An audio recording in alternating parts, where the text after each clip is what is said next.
Hello guys, welcome है आप सबका हमारे चैनल पावर नॉलेज पे।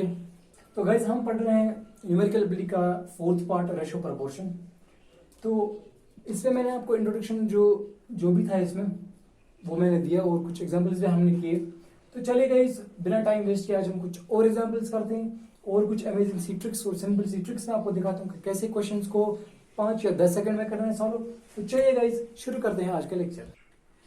तो गाइज ये हमारे पास पहला क्वेश्चन देखते हैं इसको कैसे करते हैं। पहले question is asking if A is to B is 1/2 is to 3/8 B is to C is 1/3 is 5/9 C है हमारे पास सी इज टू डी 5/6 3/4। तो मैंने आपको दिखाया जब भी आपको यहाँ पे रेशो फाइंड करना है ए बी सी डी, तो जब भी आपको फोर्थ प्रपोर्शन फाइंड करना होगा तो उसके लिए मैंने आपको ट्रिक बताई है पहले लेक्चर में। तो अगर किसी को स्किप हुआ तो प्लीज वो लेक्चर देखिए पहले, उसके बाद ये इस लेक्चर पे आइए। तो क्या दिखाया हमने उस लेक्चर में, जैसे तो वैसे इसको भी सॉल्व करते हैं। तो ऑप्शंस हमारे पास हैं, तो देखते हैं कौन सा ऑप्शन का सही आंसर आता है। तो सबसे पहले हमारे पास है ए इज टू बी, लेकिन यहाँ पे इट इज नॉट लाइक 2:3। यहाँ पे कुछ मतलब जो है इसको पहले सिंप्लीफाई करना पड़ेगा। देखो जैसे 1/2 इज टू 3/8 जो है इसको हम सिंप्लीफाई। सो गाइस ये है पहले हमारे पास इज टू बी, तो इसको पहले सिंप्लीफाई कैसे करेंगे। देखो दिस इज यहाँ पे 8/1 ऐसे करेंगे, 8/1 is 8 is to 3 is to 6 3 is to 2 is 6, इसको मल्टीप्लाई करेंगे। तो उसके बाद इसको थोड़ा सा और सिंप्लीफाई करेंगे। देखो इनका जो कॉमन फैक्टर दैट इज 2, इसको 2 से करेंगे। सो 2 4 ज़र 8 2 3 ज़र 6। तो हमारे पास जो a इज टू b पहले आएगा दैट इज 4 इज टू 3।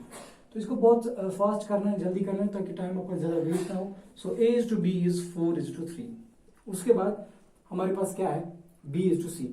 तो b इज टू c को ऐसे ही करेंगे, ठीक है गाइस। तो यहाँ पे मैं लिख के रखूंगा b is to a is to b जो है that is 4 is to 8। Directly मैं यहाँ पे लिखता हूँ 4 इज टू 3 फिलहाल।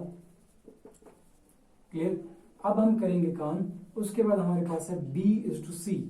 तो b इज टू c जो इसका वैल्यू है हमारे पास दैट इज 1/3 इज टू 5/9। तो इसको बहुत जल्दी से सिंप्लीफाई करेंगे। यहाँ आप डायरेक्टली इनको कर सकते हो। ये चलिए मैंने जैसे आपको दिखाया। सो 9 into 1 दैट इज 9 5 3 ज़र 15। चलो इसमें 3 into 5 लिखता हूँ। So 3 1 ज़र 3 3 ज़र 9 जो है कॉमन फैक्टर है। तो this will be 3 is to 5। तो मैं डायरेक्टली लिखता हूँ b इज टू c जो है वो है हमारे पास 3 इज टू 5। Clear guys. तो जब भी आपके पास फ्रैक्शन वाला होगा तो उसको आपको थोड़ा सा सिंप्लीफाई करना पड़ेगा पहले। उसके बाद है हमारे पास c इज टू d। तो उसको हम कैसे करेंगे, ये हमारे पास 5/6 3/4। तो इसको सिंप्लीफाई करते हैं, देखते हैं क्या आता है। तो यहाँ से हमारे पास आएगा 5 into 4 is to 3 is to 6। Clear.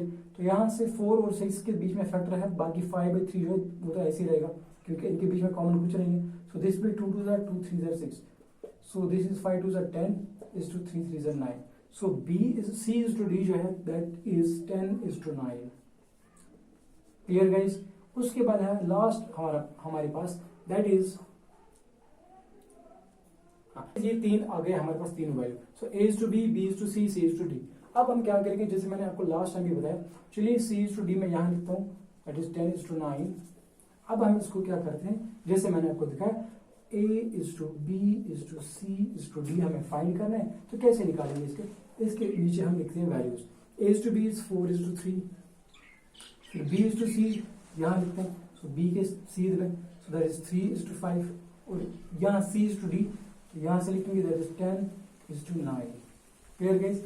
इसका हमारे पास आंसर क्या आएगा वो हम यहाँ से देखो, मैंने आपको बोला है तो ये 3 आपको वापस से यहाँ लिखना है, फिर एडजस्टमेंट ये भी 3, इसके साथ 5 है तो यहाँ पे 5 लिखेंगे, इसके साथ यहाँ पे 3 है तो जहाँ जहाँ पे जो भी खाली है उसको एडजस्टेंट नंबर लिखना है। जैसे यहाँ पे खाली है तो इसके साथ एडजस्ट 10 है, यहाँ पे खाली है तो ये एडजस्टेंट वाला 10। क्लियर। जो भी खाली है उसको एडजस्टेंट नंबर से भरना है। उसके बाद इनको मल्टीप्लाई करेंगे आपस में। सो दिस इज 10 4 ज़र 40 4 3 ज़र 12। So this is 120 is to 3 3 ज़र 9 9 10 ज़र 90 इज टू 3 5 ज़र 15 into 10 that is 150 is to 3 5 ज़र 15 या 9 5 ज़र 45 45 into 3 that is 3 5 ज़र 15 1 then 3 4 ज़र 12 that is 30। so this is 135। तो देखेंगे पहले इनके बीच में जो कॉमन फैक्टर है। देखो अगर यहाँ पे कॉमन फैक्टर नहीं होता तो इसका आंसर डायरेक्टली ऐसे होता है। यहाँ पे कॉमन फैक्टर मेरे ख्याल से 5 है तो इसको 5 से करेंगे। सो 5 2 ज़र 10 5 4 ज़र 20। तो पहला आ गया हमारे पास 24। उसके बाद 90 को 5 1 ज़र 5 5 8 ज़र 40। उसके बाद यहाँ से 5 3 ज़र 15 5 0 ज़र 0 यहाँ से 5 2 are 10, 5 7 are 35, तो हमारे पास आ गया 24:18:30:27। ये हमारे पास नया मतलब इसका रेशो आ गया अभी। तो गाइस यहाँ पे फिलहाल जो आ गया हमारे पास 24:18:30:27। इसको फर्दर फिर से हो सकता है 3 से, तो देखो 3 से 3 8 are 24, 3 6 are 18, 3 10 are 30 इसको साथ साथ लिखेंगे 3 9 are 27। तो फर्दर इसको नहीं होगा, तो ये जो बचा यहाँ पे this will B a is to b is to c, तो यही हमें फाइंड करना था। तो देखिए कौन सा वैल्यू है, तो पहले 8 किसका यहाँ पे, सो 8 is to 6 is to 10 to 9, this is the correct option. Clear guys, तो बहुत सिंपल सा है, लेकिन पहले अगर आपको फ्रैक्शन में दिया गया है तो उसको पहले थोड़ा सा आपको सिंप्लीफाई करना पड़ेगा, तो उसके बाद फाइनली आपका आंसर मिल जाएगा। क्लियर, बाकी जो मैंने आपको ट्रिक बताई है फर्स्ट लेक्चर में वो आप देखिए प्लीज, ताकि आपको पता चले ये कहाँ से आ गया। क्लियर, चलिए दूसरा क्वेश्चन करते हैं। तो चलिए गाइस, ये है हमारे पास और equation, if x is to y is 2 is to 3 then find x square plus 5 square divided by x square minus 5 square। अगर आपको ऐसा क्वेश्चन कभी भी आता है तो इसको आप कैसे सॉल्व करेंगे, ऑप्शंस हमारे पास है, ठीक है। तो हमें इस चीज को फाइंड करना है अभी। क्लियर गाइस, तो कैसे करेंगे देखिए यहाँ पे ध्यान से देखना guys, x by y is equal to 2/3, इसका मतलब x 2 है हमारे पास, y का वैल्यू 3 है हमारे पास। क्लियर, तो अब हम यही वैल्यू पहले यहाँ पे फाइंड पुट करेंगे। तो जब हम इसमें पुट करेंगे x की जगह x का value that is 2 square plus y की जगह 3 स्क्वायर, तो गाइस यहाँ पे क्या किया हमने x और y का वैल्यू पुट किया। इसके बाद नीचे वाले में भी ऐसी 2 स्क्वायर माइनस y का वैल्यू यहाँ पे 3 है तो 3 स्क्वायर। क्लियर, इसको फर्दर सॉल्व करेंगे। सो this is 4, 2 square is 4 plus 3 square is 9 upon 2 square is 4 minus 3 square is 9। तो गाइस यहाँ पे आएगा 4 plus 9 that is 13 divided by, यहाँ पे माइनस हो जाएगा क्योंकि एक है प्लस दूसरा है माइनस, तो 9 माइनस 4 दैट इज 5, लेकिन जो साइन है दैट विल बी माइनस, क्यों, क्योंकि बड़ा वाला जो नंबर है that is 9, so minus sign आएगा, तो यहाँ पे माइनस लिख सकते हैं, तो दैट इज -13/5। तो -13/5 इज फर्स्ट ऑप्शन। तो सिंपल सा क्वेश्चन था, सिंपल सी ट्रिक मैंने आपको दिखाई, बस यहाँ पे आपको क्या करना है, एक्स और वाई का वैल्यू पुट करना है। क्लियर गाइस, अगर आपके पास कभी क्वेश्चन ऐसे भी आ सकता है डिफरेंट क्वेश्चन, तो इसका ये क्वेश्चन तो हो गया, कभी क्वेश्चन ऐसे भी आ सकता है जैसे 3x प्लस y या 2y divide by 4x minus 9y, तो ऐसे भी आ सकता है। तो वहां पे भी आपको x y का वैल्यू ही पुट करना है, तो you will get the answer. Simply आपको ये जो वैल्यूज है x y की ये वहां पे पुट कर रहे हैं। क्लियर, तो गाइस चलते हैं और एक टॉपिक की तरफ, और एक इंपॉर्टेंट चीज की तरफ, जो है आपने देखा होगा क्वेश्चन में, बहुत सारे क्वेश्चन आपने देखे होंगे रेशो प्रोपोर्शन में, वो होते हैं शेयर। जैसे आपको 3 बंदों में क्या है, 3 बंदों में आपको कुछ पैसा इन द रेशो आपको दिया गया होगा। जैसे यहाँ पे क्वेश्चन है, ये मैं आपको बाद में दिखाऊंगा कैसे करना है। तो आपको रेशो दिया होगा कि 3 बंदों में हमने एक अमाउंट डिवाइड किया इन द रेशो 3 6 5 या कुछ भी रेशो जो होगा। तो उन क्वेश्चंस को आप फिर आपको क्या करना होगा, आपको ABC जैसे 3 बंदे हैं तो आपको C के बीच में शेयर देखना है, C का शेयर कितना है या B का शेयर कितना है। तो बहुत सारे क्वेश्चन ऐसे एग्जाम में आते हैं, चाहे बैंक का एग्जाम हो या कोई भी एग्जाम हो कंप्यूटर एग्जाम, तो रेशो प्रोपोर्शन में ये एक बहुत इंपॉर्टेंट क्वेश्चन बनता है। तो ऐसे क्वेश्चन को हम कैसे सॉल्व करेंगे, चलिए देखते हैं इसके लिए सिंपल सी ट्रिक क्या है। सी, तो गाइस क्या करेंगे हम सोल्यूशन में, इसको सबसे पहले question is ABC divides an amount of this much among themselves in the ratio 3:5:7। तो रेशियो हमें दिया गया है, so what is C's share in the amount. बहुत सी सिंपल सी छोटी सी ट्रिक मैं आपको दिखाऊं कैसे करना है। देखो जिसका भी आपको शेयर निकालना है, तो ABC हमारे पास ये 3 है रेशियो 3:5:7। तो इसका मतलब जो A का शेयर है दैट इज 3, उसका है 5, उसका है 7 टाइम्स जो अमाउंट होगा, ठीक है। तो C का शेयर निकालना है, ठीक है। तो C का शेयर जो है दैट इज 7, क्योंकि ABC, तो C इज दिस, डिवाइड में क्या करना है आपको, इन तीनों को ऐड करना है, जो वहां पे रेशो आपको दिया गया है उसको ऐड करना है। तो 3 + 5 + 7 दैट इज 15, मल्टीप्लाई कर रहे हैं जो शेयर है 9915। तो ये चीज आपको करना होगा, आपको 2 सेकंड से ज्यादा इसको टाइम नहीं लगेगा सॉल्व करने में, बस आपको थोड़ा सा फिर कैलकुलेशन करना है, सिंप्लीफिकेशन करना है इसको। तो जो भी ऐसा क्वेश्चन होगा गाइस, बहुत सी सिंपल ट्रिक है इसके लिए मैंने आपको दिखाई। क्या करना है, उस रेशो का जो भी पार्ट आपको A का निकालना हो, B का या C का, जो भी आपको निकालना हो, चाहे 4 भी हो हमारे पास, D भी, तो तब भी आप निकाल सकते हो। तो क्या करना है, जिसका रेशो निकालना है उसका जो भी फ्रैक्शन वहां पे दिया गया हो उसको ऊपर लिखना है, नीचे लिखना है जितना भी वो सम है, जो भी रेशो का सम है वो नीचे लिखना है, मल्टीप्लाई करना है, जो अमाउंट है इनमें डिवाइड करना है। तो अब इसको हम फर्दर सॉल्व करने के लिए क्या करेंगे, सी हम इसको 5 से कर सकते हैं, 5 3 ज़र 15, 5 1 ज़र 5, दिस इज 49, 5 8 ज़र 40, 5 9 ज़र 45, क्योंकि 49 है तो यहाँ पे फिर से 41 बचा, 5 8 ज़र 40, वहां पे बचा 15, तो 5 3 ज़र 15। Clear guys.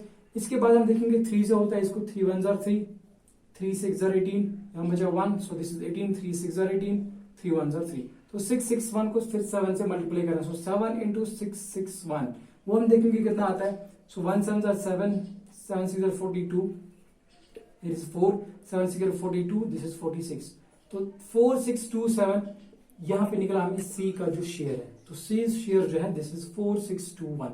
देखते हैं कौन सा ऑप्शन, तो दिस इज द ऑप्शन। तो गाइज आपने देखा कि ऐसे क्वेश्चंस को हम बिल्कुल 5 सेकंड या 10 सेकंड में कर सकते हैं, बस आपको ये याद रखना है कि कैसे हम शेयर को निकालते हैं। क्लियर गाइज, बहुत ही इंपॉर्टेंट क्वेश्चन है और बहुत सिंपल सी ट्रिक है इसके लिए, याद रखें प्लीज। गाइज ये हमारे पास क्वेश्चन है, यहाँ पे आपको क्वेश्चन में क्या करना है, मैं आपको शेयर पे बहुत सारे क्वेश्चन अभी और दिखाऊंगा, लेकिन फिलहाल मैं एक क्वेश्चन और दिखाऊंगा रेशो पे। Question is if a sum of money is to be divide amongst A B C such that, यहाँ पे भी मनी डिवाइड करना है, यानी कि शेयर ही करना है, लेकिन शेयर में आपको यहाँ पे अभी रेशो नहीं दिया गया, तो आपको रेशो फाइंड करना है। तो कैसे करोगे, जो जैसे मैंने आपको फर्स्ट लेक्चर में दिखाया कि यहाँ पे 3 है, तो इसका मतलब आपको थर्ड प्रपोर्शन निकालना है। तो कैसे निकालेंगे, देखिए क्वेश्चन हमें क्या कहता है guys, that among the A, B, C such that A's share is equal to twice B's share, that means A का जो शेयर है that is twice B's share, clear। उसके बाद and B's share is 4 times C, that means B का जो share है that is 4 times C's share। तो पहले हम देखेंगे ये जो, अगर मैं इसको ऐसे लिखूंगा A divided by B is 2, तो 2 को मैं ऐसे लिख सकता हूँ 2 by 1, so that means it is like 2:1, clear। यहाँ पे ऐसे ही B को मैं लिख सकता हूँ b by c is 4, 4 को अगर मैं नीचे 1 लिखूंगा तो कोई फर्क ही नहीं पड़ेगा, तो इसलिए मैं लिख सकता हूँ 4:1, क्लियर। अब हमें क्या निकालना है, फाइंड द रेशो, शेयर देखना है इन द रेशो, तो हमें निकालना है a:b:c। तो कैसे निकालेंगे, मैंने आपको दिखाया है, a by b जो है दैट इज 2:1, b:c जो है दैट इज 4:1, क्लियर गाइज। तो इसको आप ऐसे करोगे, या तो ये वाला ट्रिक जो मैंने आपको दिखाया फर्स्ट लेक्चर में, या तो दूसरा जो जैसे मैंने आपको दिखाया, यहाँ पे 1 करना है, यहाँ पे 4 करना है, क्लियर।